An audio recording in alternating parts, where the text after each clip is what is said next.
Hello my dear students, how are you? I hope के सब अच्छे होंगे।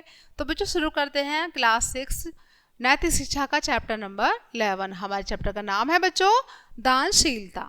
तो आज हम पढ़ेंगे दानशीलता के विषय में। सभी ध्यान से सुनेंगे बच्चों। एक समय भगवान श्री कृष्ण पांडवों के साथ किसी विषय पर बातचीत कर रहे थे। उसी समय किसी विषय पर कर्ण का जिक्र आया तो भगवान श्री कृष्ण कर्ण की दानशीलता की बार बार प्रशंसा करने लगे। यह बात अर्जुन को नहीं भाई, मतलब ये बात उनको पसंद नहीं आई। अर्जुन बोले, श्याम सुंदर धर्मराज जी से बढ़कर कोई दानी नहीं है, फिर आप उनके सामने कर्ण की इतनी प्रशंसा क्यों कर रहे हैं? श्री कृष्ण ने कहा, यह बात मैं तुम्हें बाद में समझा दूंगा, कि ये जो बात है मैं इसको आपको बाद में समझा दूंगा। कुछ दिनों पश्चात भगवान श्री कृष्ण और अर्जुन ब्राह्मण का वेश धारण कर धर्मराज युधिष्ठिर के राजभवन में पहुंचे। उन्होंने युधिष्ठिर से कहा, हमें एक मन चंदन की सूखी लकड़ियां चाहिए।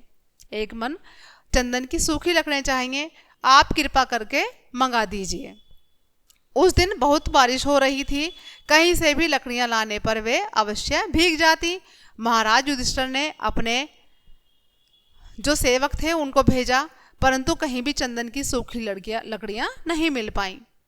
युधिष्ठिर ने हाथ जोड़कर प्रार्थना की, आज चंदन की सूखी लकड़ियां नहीं मिल रही हैं, आप लोग कोई और वस्तु चाहे तो तुरंत दी जा सकती है।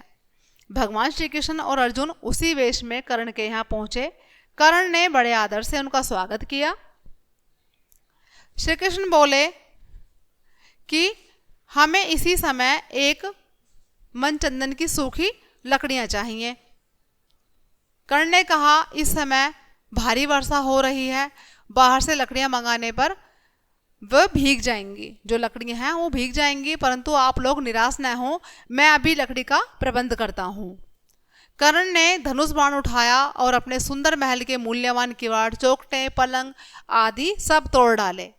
कर्ण ने सूखी लकड़ियों का एक ढेर लगा दिया। सभी लकड़ियां चंदन की थीं। यह देखकर श्री कृष्ण कर्ण से बोले कि तुमने सूखी लकड़ियों के लिए इतनी मूल्यवान वस्तुएं नष्ट क्यों की? कर्ण ने हाथ जोड़कर कहा या हाथ जोड़कर बोले, ये सब वस्तुएं तो फिर भी बन जाएंगी, किंतु मेरे यहाँ से आए अतिथि को निराश होना पड़े, यह कष्ट हो, यह दुख मेरे मन से कभी दूर नहीं होगा कि मेरे यहाँ पर कोई आया और वो वापस खाली हाथ चला गया।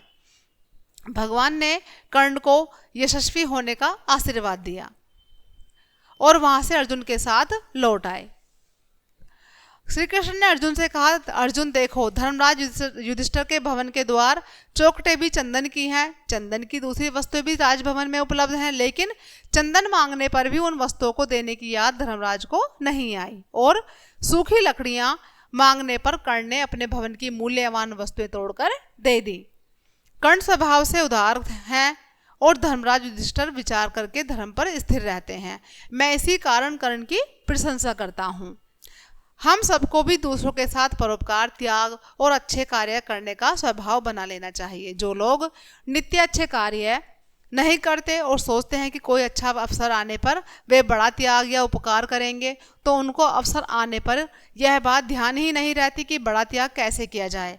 जो व्यक्ति छोटे छोटे अवसरों पर त्याग और उपकार करने का स्वभाव बना लेता है, वह बड़ा कार्य करने में सफल होता है। तो इस कहानी से हमें क्या शिक्षा मिलती है कि दानशीलता प्रत्येक मनुष्य का सबसे बड़ा गुण है। जो दान करना होता है बच्चों, वो सबसे बड़ा गुण है मनुष्य का, और हमें अपने जीवन में इस गुण को अवश्य अपनाना चाहिए। सभी के प्रति दया का भाव रखना चाहिए। ठीक है बच्चों, तो हमारा चैप्टर यहीं क्लोज होता है। आई होप कि सभी को समझ आया होगा बच्चों। मिलते हैं नेक्स्ट चैप्टर में, तब तक के लिए बाय बाय।